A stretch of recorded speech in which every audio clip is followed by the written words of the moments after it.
I can't wait for FSR 3, and I think a lot of people, even non-AMD users, people who have maybe older Nvidia GPUs that don't support, not even that old, right?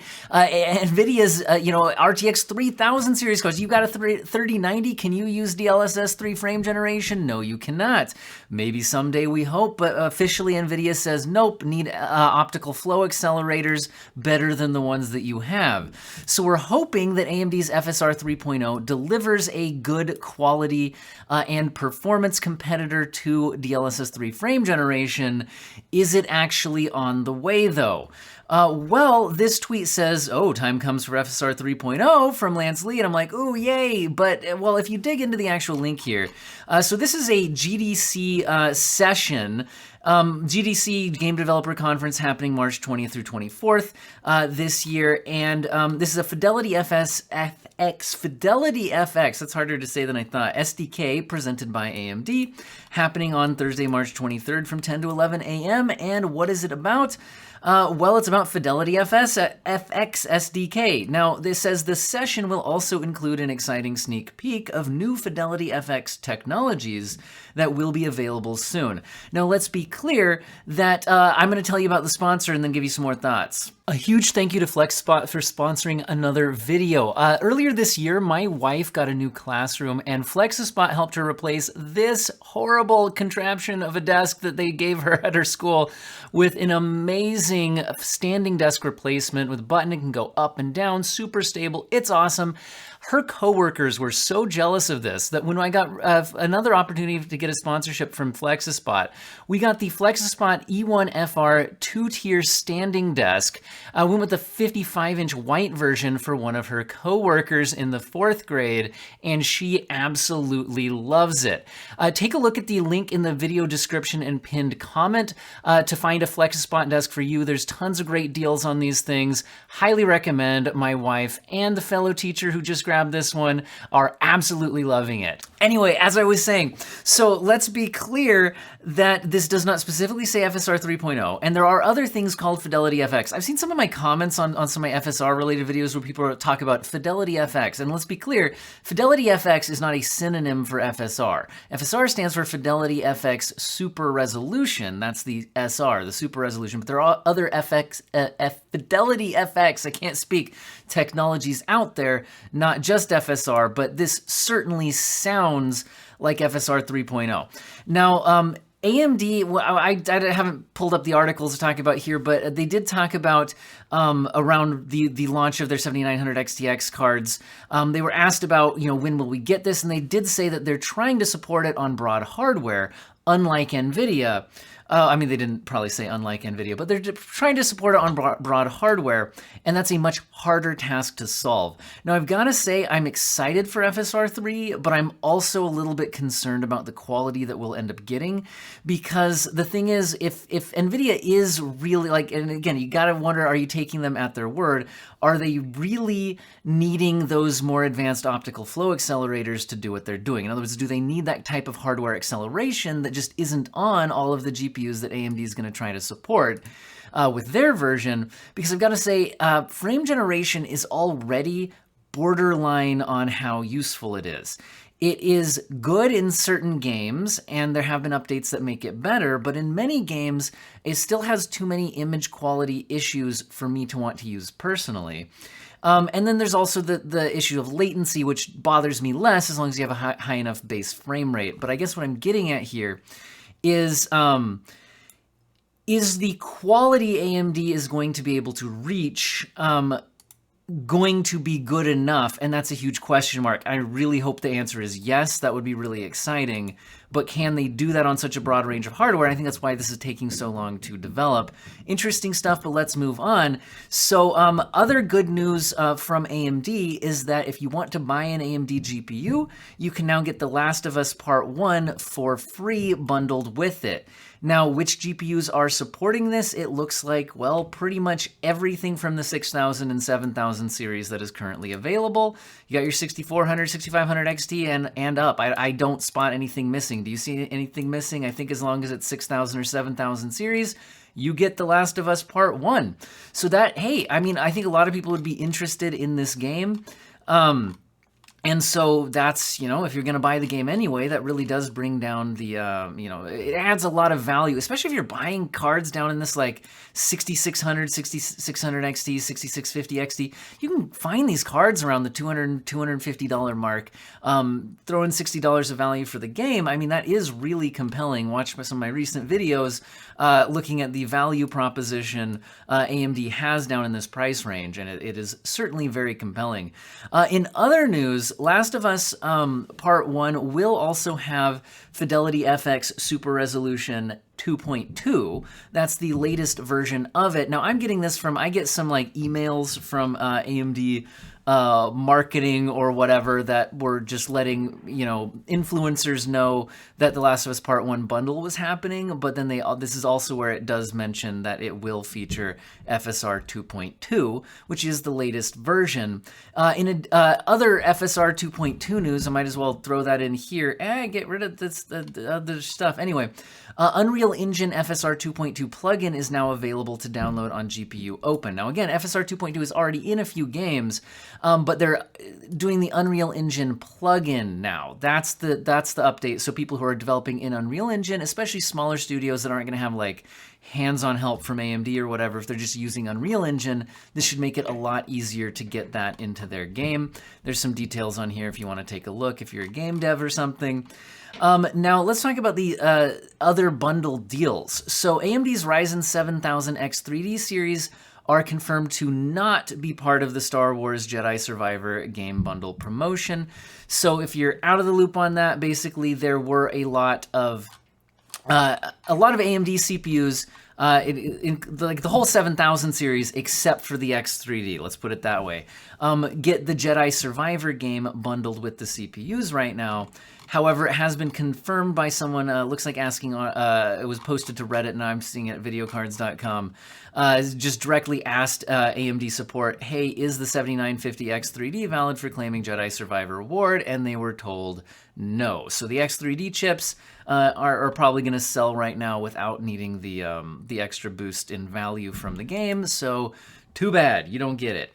Now, AMD has released a new driver update. The highlights here are Halo Infinite ray tracing update and Wolong Fallen Dynasty support. So support for those. Mentioning a few other fixed issues.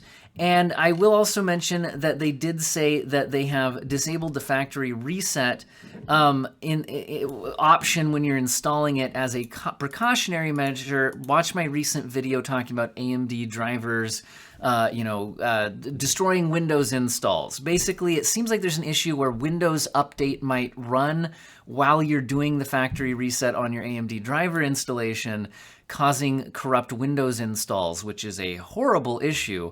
Although, again, it sounds like this is at least partially, if not mostly, on Microsoft, if it's their Windows Update kind of conflicting with it. But anyway, I already did a video on that. Let's move along. Speaking of driver issues, when I did that video on that, there's always the discussion, but does Nvidia have driver issues too? Actually, they just had a very widely publicized one, which is that in their latest drivers, the CPU usage is sometimes up to 10% of your CPU even after closing a game. So basically, if you'd open a game and then close the game, your CPU usage would still be high. And Nvidia did acknowledge the issue and has actually already released a hotfix.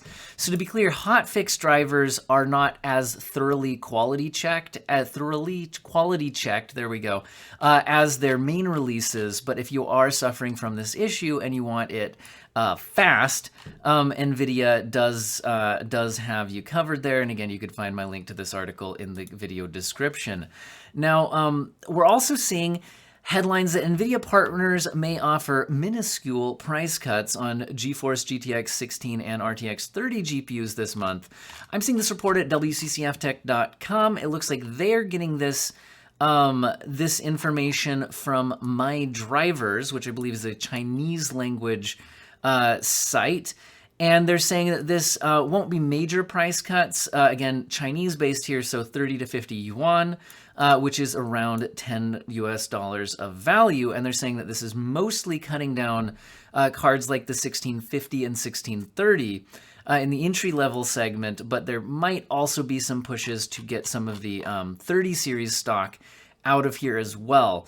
So on that note, I actually saw this reported by videocards.com. It's a tweet from T4C Fantasy saying RTX 3060 GA104 on GDDR6X memory, saying another 3060 LOL, because we've already got the 3060 12GB. That's a normal one that launched.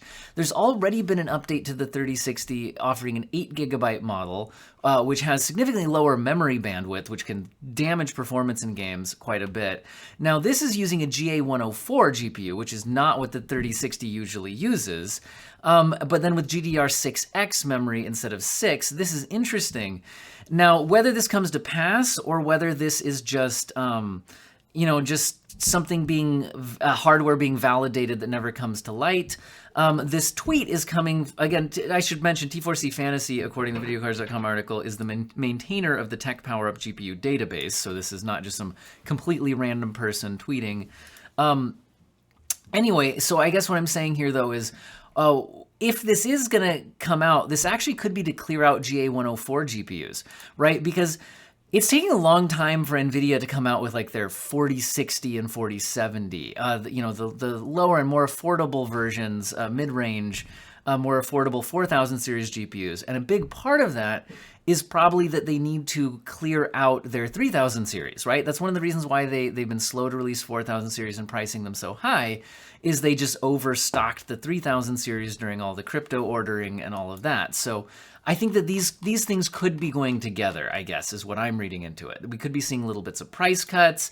You might be seeing an attempt to clear out some GA104 GPUs by putting them in 3060s. Anyway, let's hop on to something else. So let's talk about the 7950 X3D CPUs. And we've already seen reviews on these, but 3D Center has done this excellent meta-analysis here where they've taken a whole bunch of reviews of the 7900 X3D, and then they've looked at their comparisons versus other CPUs, setting the 13900K as the baseline, and then they're giving us the performance difference for the 7950 X3D in each of these reviews. So we can see here that the vast majority of reviews, let me fly myself out of the way here, had the 7950 X3D winning. There's only a few 7900 X3Ds reviews out there, but there's a few of them. Notice that the few that are out do have it losing a little bit, very close, but losing to the 13900 KS, which is interesting. But anyway, the 7950 X3D is overall beating the 13900K in most of these. The exact numbers vary, and there are a few where it lost, but the overall, I think this is a geometric mean, average is a 3.8% win over the 13900K, which I just thought was interesting. And you can also look at its comparison versus those other CPUs as well. I mean, for example, like the 13600K, if you want to talk price points here, the 13600K is significantly less money and is reaching 91.8% of the gaming performance of the 13900K, but then the jump up to the 7950 X3D. Anyway, but I think from a value perspective, I think we really need to get the 7800 X3D in here to be a better value competitor. Right now, we just have something that's good but very expensive. Anyway, speaking of the 3D V-Cache CPUs, AMD has shared a bit more information on their second-gen 3D V-Cache. I'm seeing this reported by videocards.com. The main differences that they mention are summarized here. I don't know how much I want to get into this. I do have limited time in the video. This is interesting, but it's also not super important for the end user, but it's kind of interesting from a hardware level. So they do talk about the fact that they did make the 3D cache itself smaller than the cache used on the 5800 X3D previous generation, although it's designed in the 7nm process node, and then that's placed on top of the 5nm Zen 4 CCD. And again, the second generation cache die is actually smaller than the first gen, while retaining the same transistor count, which is pretty interesting. That increases the density quite a bit. Also, the new cache has higher bandwidth. It's 2.5 terabytes per second, which is a 25% increase over the cache in the 5800 X3D. And then, anyway, it's interesting stuff. If you want to read the full article, jump right in. But I do want to mention, so recently we've seen the Chrome browser introducing support for NVIDIA's RTX video super resolution, which I've reviewed on my channel. I thought was like, I didn't really like how it looked on normal video of faces and things like that. I thought it looked overly smoothed. But on certain types of content, like animated content or gaming content, I thought it was more usable. But at the time, it was only supported on pretty high-end and recent NVIDIA hardware through the Chrome web browser. Now, Microsoft Edge Insider is mentioning that if you're on the Canary beta version of their channel, 50% of Canary channel users, I guess, will have access to the video super resolution through their Edge browser. But this is interesting because they're mentioning support for NVIDIA RTX 2030 and 40 series GPUs, not just the 30 and 40 series, as well as AMD RX 5700 through RX 7800 series GPUs. Now, I thought this was interesting. I'm wondering if this is a typo or if it's Microsoft accidentally leaking the 7800 GPU, because there is no 7800 yet. We obviously know one is coming, but anyway, they're listing it here, despite it not really being out yet.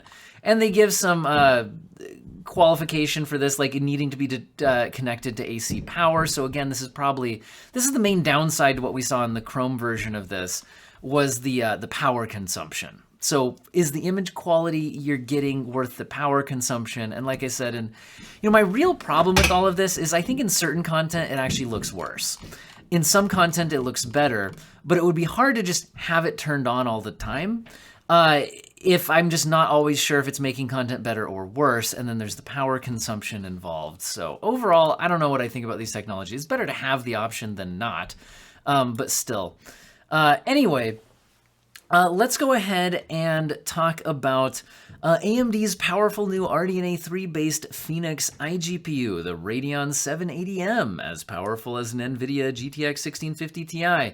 So in other words, while we still haven't got a lot of info about upcoming RDNA3 discrete GPUs beyond what we're seeing in laptops and then the high-end 7900 XT and XTX cards, a lot of people are interested in the integrated graphics getting updated with RDNA3 technology, which we'll be seeing in the Radeon 780m in some upcoming laptops. Now, this is a WCCF Tech article, but they're getting this information from the YouTube channel Moore's Law is Dead. It looks like he has some Time Spy scores for the 780m. And according to WCCF Tech's numbers here, that puts it around the performance of the, what did they say, the 1050 Ti, right? Is that where they put it? Faster than the 1050 Ti. Laptop anyway, and it's putting the scores all the way up here. Looks a little bit lower than an RTX 2050 laptop, and definitely slower than a 1060 laptop. So again, these are integrated GPUs. They're not going to be absolutely blowing anybody away in performance. Again, they said it's about as powerful as a 1650 Ti. But for integrated graphics, that's certainly interesting and looks like an improvement over the 680M. Speaking of integrated graphics, there was some interesting information here reported at videocards.com, but I believe originally coming from an Intel engineer's LinkedIn profile, mentioning some integrated graphics, including the XE3 LPGs. So that's the low power graphics XE3. Now this does say discrete GPU, and this would be coming on Panther Lake. So this is going really far out there. Again, the videocards.com article is saying probably around 2025 to 2026. There's not really a whole lot of info going on as far as the details go, but thought I'd just throw that out there. This is the first mention of any of this that we're seeing, and it's on this LinkedIn profile from the Intel engineer.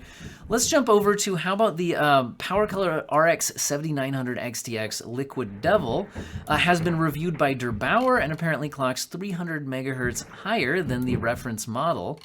And by the way, sorry for all the noise you're probably hearing from my kids upstairs. I'm filming this while they are playing in some like superhero costumes or something and running around with umbrellas. I'm not quite sure.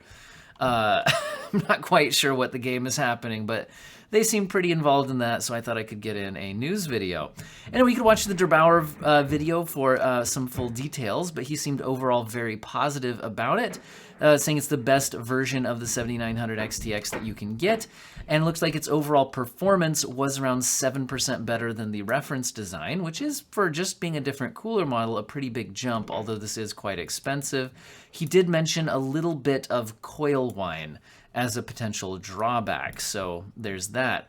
Now, in a recent Nvidia post, they were updating their list of which engines, applications, and games support RTX technologies, and we're up to, I think, 398, so it's almost hitting 400. And I actually found it interesting. There is just a list here, right? You can scroll through this list, and like I said, there's like 400, so I'm not going to show you all of them. But, you know, we got ray tracing, DLSS3, DLSS2, and then other AI features, and like, there's a lot of stuff on this list. We're okay, maybe I will show you all of them. You're not going to be able to read any of that, but hey, there you go. There's a lot there, interesting stuff, but almost hitting that 400 number. Speaking of Nvidia, it looks like they will be using the Arizona fabs to make GPUs, according to their CEO, Jensen, and his leather jacket. Now, this would presumably be the TSMC plants that are being, I think, put in Arizona, and that's probably what's going on here, and we don't have any specific dates or anything like that. But just thought I'd throw that out there, that is official from Jensen himself. I will mention that the Steam Deck OS 3.46 beta has introduced ray tracing support for Doom Eternal. So as far as I know, this is the first ray tracing support we're seeing in SteamOS on the Steam Deck. And it's looking like we get at least one screenshot of some ray traced reflections in Doom Eternal running at about 35 frames per second, although that's currently staring at the floor with no enemies on the screen. So I haven't had a chance to actually benchmark the thing myself. Now, it's notable that Doom Eternal is using Vulkan rather than DirectX like DXR for RT.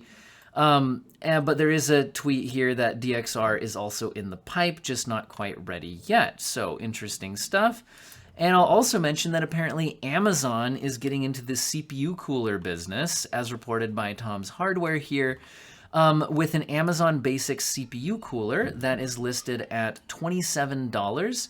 And according to Tom's Hardware, it looks, in the pictures at least, identical to a Cooler Master Hyper H41OR RGB, which they do mention is significantly more expensive. I think they mentioned somewhere down here that currently that Cooler Master cooler is around $68 on Amazon or $66 on Newegg. So this would be a better priced version of that. Now, what your thoughts on the whole Amazon Basics program of basically taking things that sell well and then making their own version of it to just take all of that business is, you know, a whole other matter. But there you go, Amazon getting into the CPU cooler business, and I hope all of you have an excellent day.